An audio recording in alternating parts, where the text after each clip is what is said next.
Support for the Capital Connection comes from New York State United Teachers, working to support students, educators, and public schools as the center of their communities through the Public Schools Unite Us initiative.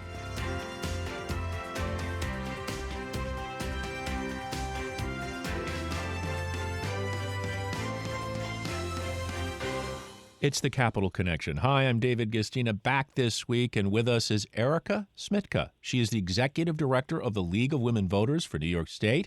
The League of Women Voters is a nonpartisan political organization that encourages informed and active participation in government. You know, that's probably the hardest thing to get people to do, is to participate in government, but here she is nonetheless, and we welcome you to the Capital Connection, Erica Smitka. David, thanks so much for having me. Let me just tell people right off the bat, if you want to find out more about the organization, you go to LWVNY. That's LWVNY.org. Erica, tell us a little bit about yourself, how you got to this point in your career, and, what motivates you on a day-to-day basis. Sure. So my background is in political campaigns, political organizing, and fundraising. And, there's only so long you can work those really intense weeks doing political campaign work. So I eventually moved away from that and actually got more into the development sphere as it relates to nonprofit development work. But I really have a passion for policy, a passion for advocacy, and really working in community with folks to drive action. So that's ultimately, I started seeking out a position and a role like that, and that's ultimately how I found myself at the League, which is kind of a perfect. Really a perfect conversion of a lot of the things that I care about. And I am certainly lucky to be in the position I am in the time that we are, when, democracy could not be more important. Yeah. And, in the Capitol, you'd be called one of the goo-goo groups, one of the good groups that are sort of working to help citizens overall. So I imagine that mission is also something that draws you in. Absolutely. Yeah. It's the work that the League does on good government work, ethics reform, in particular the past few years with the creation of the new Ethics Commission has been huge. And then the work that the League does to fight for voters every single day, working to protect the rights of voters. We're up at the Capitol advocating for laws and legislation here in New York, but also working across the country with other leagues and in coalition with other groups to do that same work. But I should say the League doesn't just do voter education and democracy work. We work on a number of issues, whether it be equality of opportunity issues. We worked on the New York State Equal Rights Amendment last year. Yeah. Maybe that was the year before. It's all kind of blending together. We work on environmental issues, healthcare, whatever it is. I'm sure that we've touched it in kind of the 100 years that we've been around here in New York State. Well, and part of the reason I asked you to come on today is because of what's happening right now with sensitive voter information. So the League of Women Voters are intervening. It's a lawsuit filed by the Department of Justice against 6 states, including New York. It seeks unredacted statewide voter registration lists. That includes trying to access information such as voters' Social Security and driver's license numbers. Talk about sensitive information. And beyond that, the idea that they keep talking about clean voter rolls, and we've seen activities like that in prior elections where people get knocked off the voter list when they shouldn't have been. Yeah, exactly. And, that's just one of the many reasons why this is a big concern for the League. Actually, at this point, they've filed lawsuits against 8 different states. But they are, as you stated, the DOJ is really looking for that comprehensive list of voter data, that all that information that you give when you register to vote. They're looking for that full list. And there is a public version of this data that is publicly accessible. It does not include things like your Social Security number, your birthday, your driver's license number. And the New York State Board of Elections did provide that public data to the DOJ. But because they didn't provide that kind of full unredacted voter file, that is when the DOJ came back and sued in late September. And so the League decided that this is a case. Obviously, we work to defend voting rights across the state, so this is a case that is highly pertinent to the work that we do. So that's why we decided to put in a motion to intervene on this case.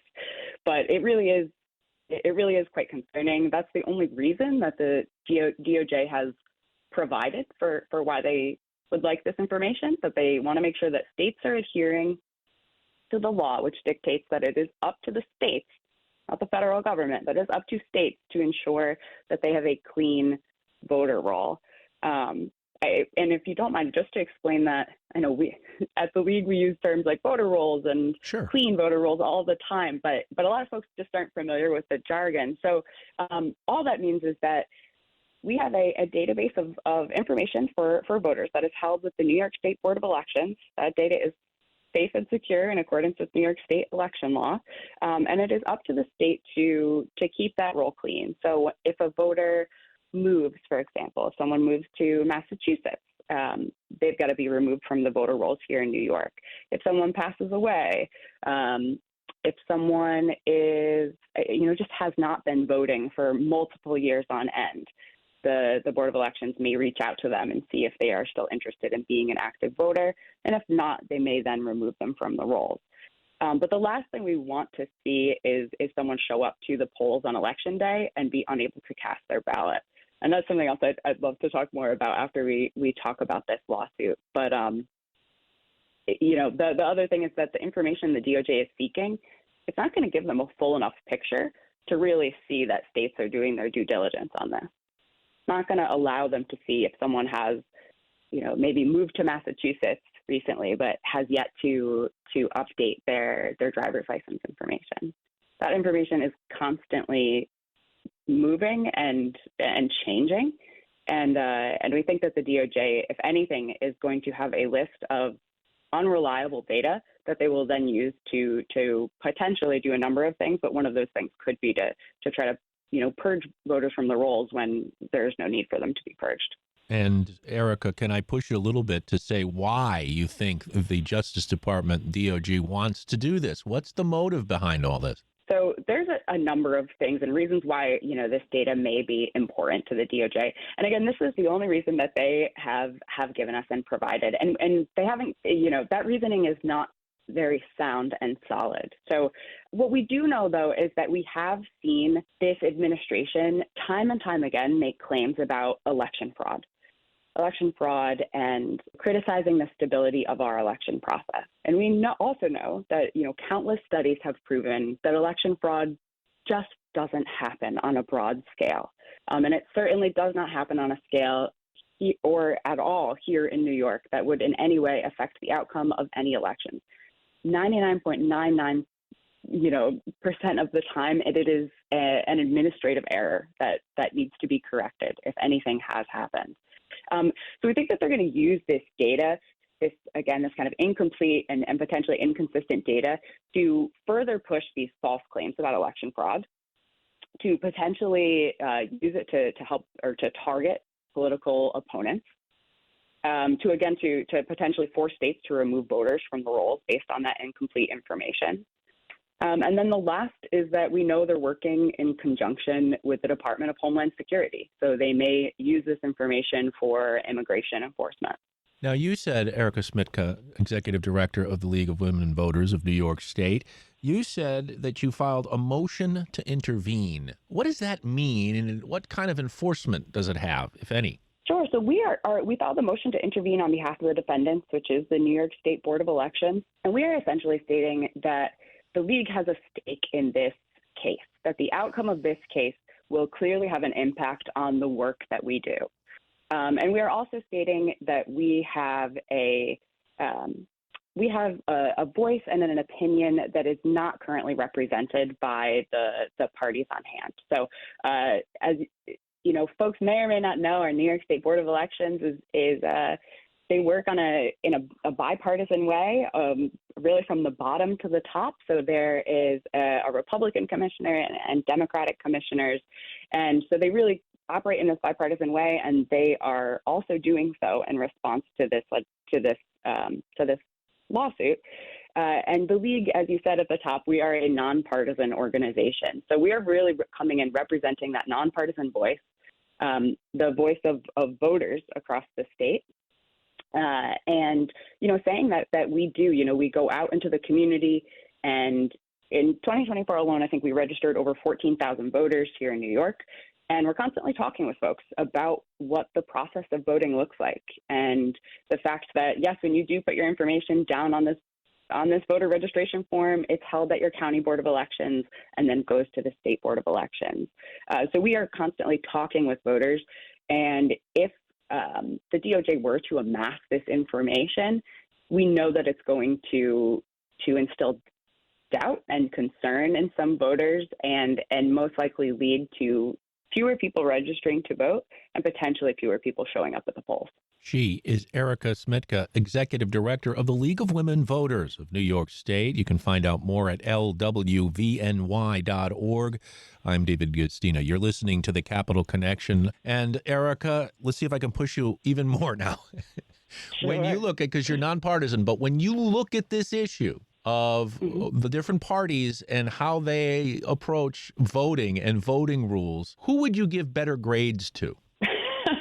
What a question.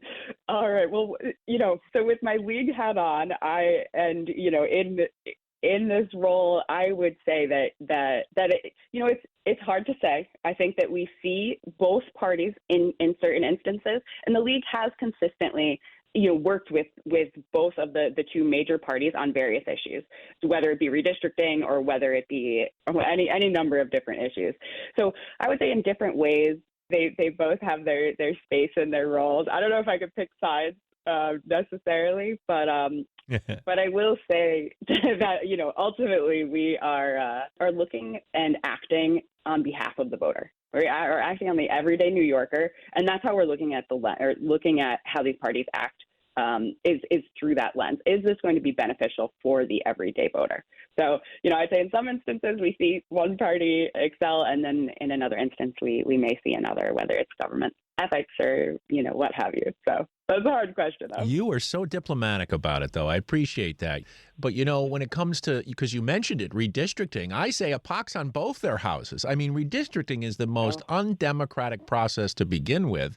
Now you have this weaponization of redistricting that's going on, including now in New York, where residents have sued to reconfigure the district boundaries downstate. Now, I don't like this at all, no matter which party's doing it. Absolutely. And we completely agree with that, especially mid-cycle. We know, and, the league talks about this. This is obviously a national discussion that we've been having, and a number of different states have been having. And that's the thing that we look at. We know that mid-cycle redistricting, so typically we redistrict every 10 years. So we did it in 2020. It took a little bit longer than that. And then we are set to redistrict again in 2030. And we know that when we do it kind of mid-cycle in this, in between section, that it's typically puts voters at a disadvantage.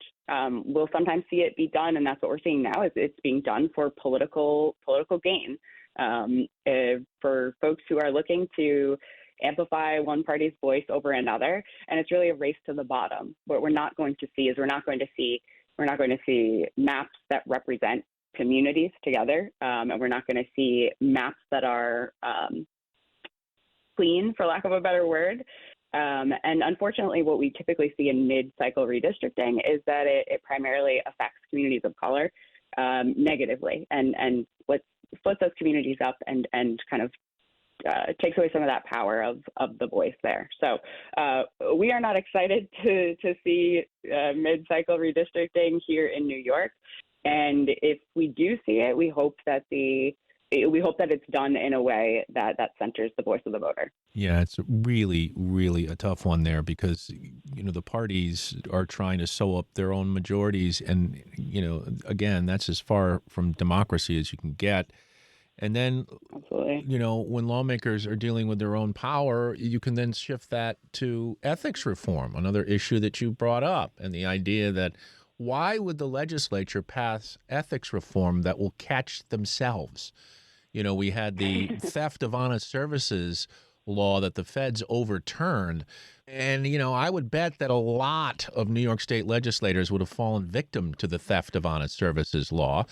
But, Hmm. dealing with New York, Erica, the idea of ethics reform, while it seems to be, I don't know, improving maybe, I don't know that we'll ever get there when lawmakers are policing themselves. Yeah, and David, that is the heart of the matter, right? It's who is going to pass a law, whether it be campaign finance reform or whether it be ethics reform. It makes it incredibly difficult to push legislators to pass laws that will directly impact them, potentially in a negative way.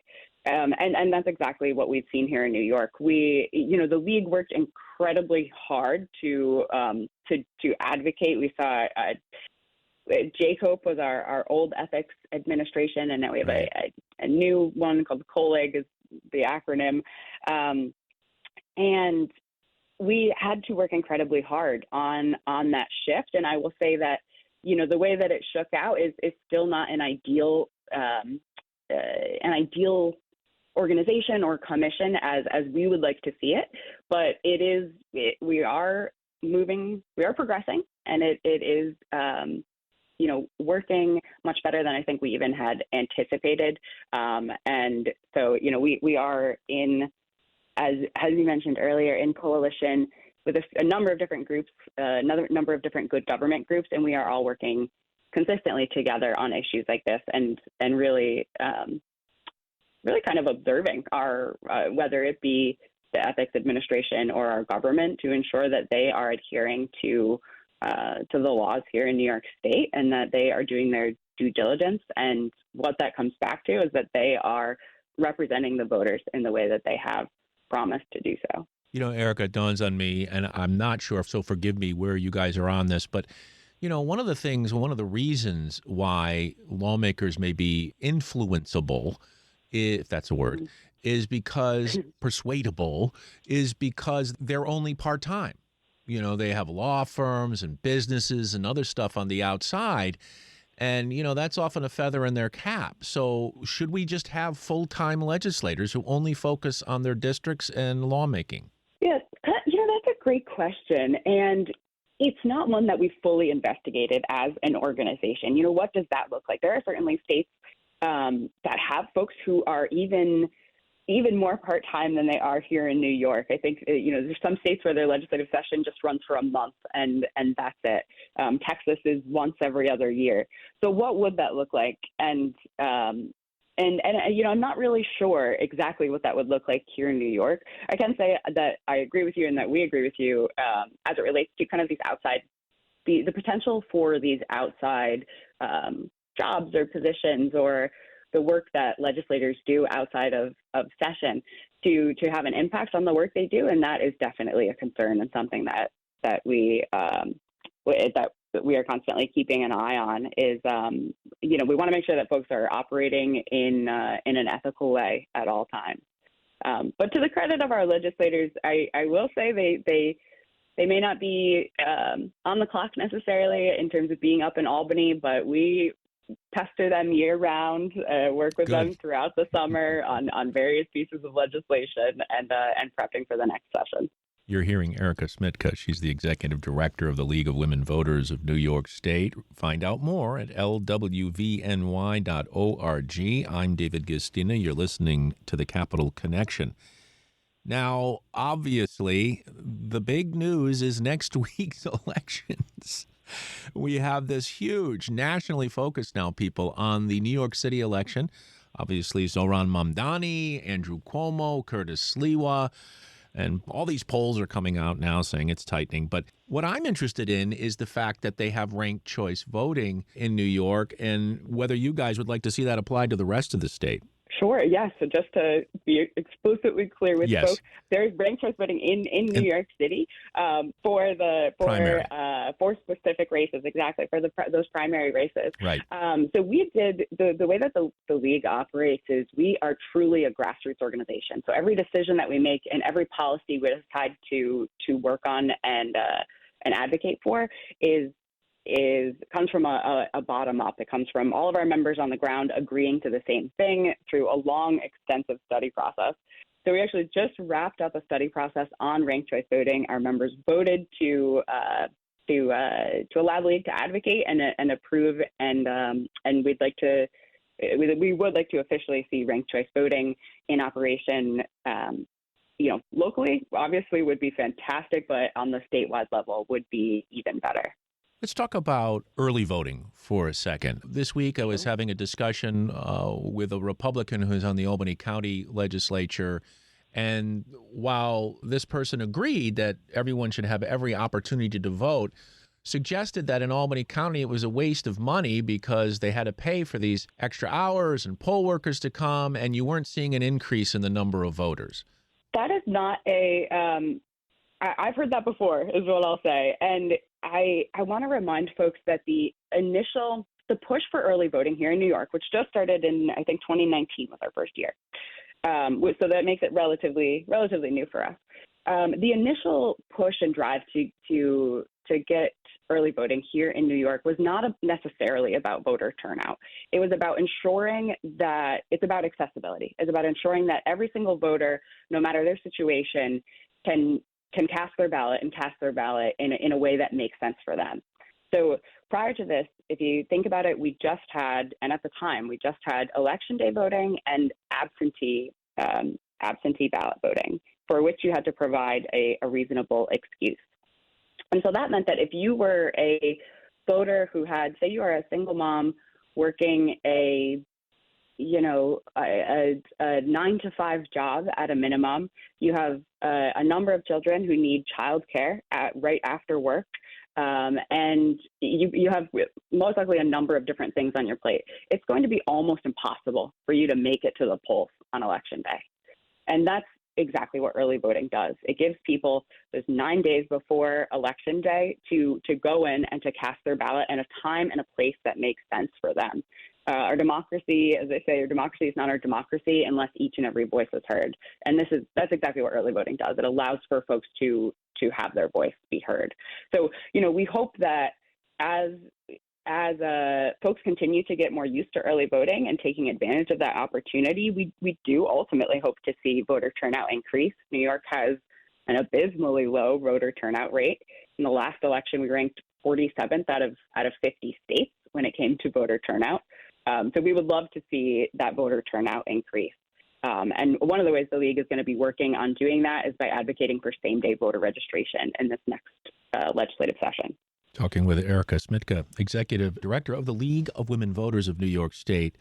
Erica, for a second, I want to talk to you about, and we're running out of time quickly. Look at that. We're down to our last couple of minutes. This has gone fast, and thank you for joining us. But, one of the things I paid close attention to, because I teach a class at SUNY Albany, is that there was a law passed the last election, the presidential election, where college campuses now have polling sites. There was always this issue about, well, where do college students vote from? Their home, where they came from, if it's not in Albany, say, or from their campus, because that's where they're living. And so it kind of moved to the campus, and we've seen these polling sites up at certain places, but it hasn't been consistent.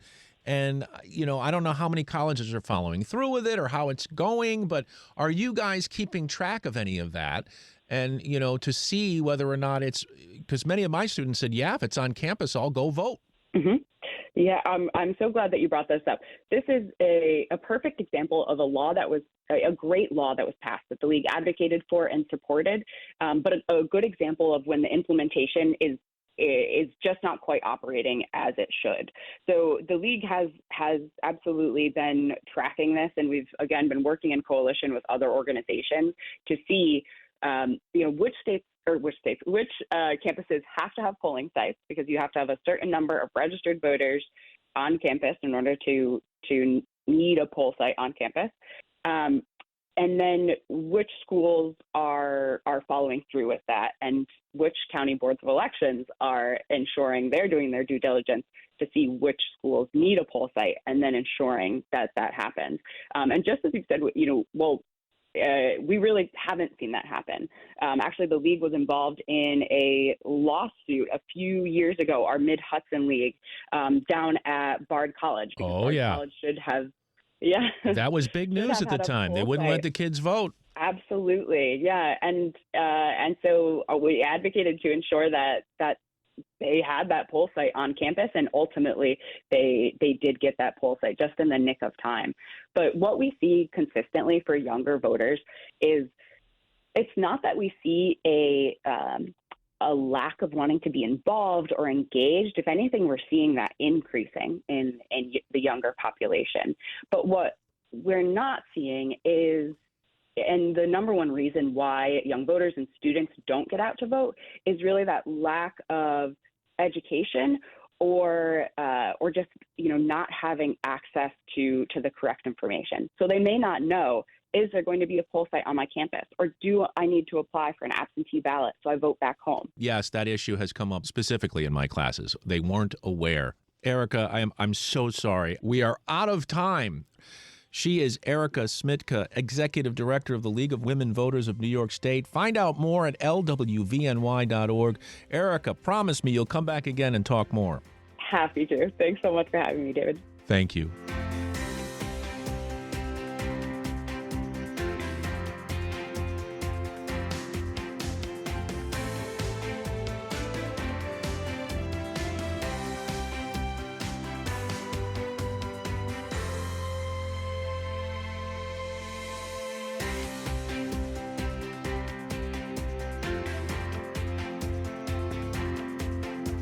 Support for the Capital Connection comes from New York State United Teachers, working to support students, educators, and public schools as the center of their communities through the Public Schools Unite Us initiative.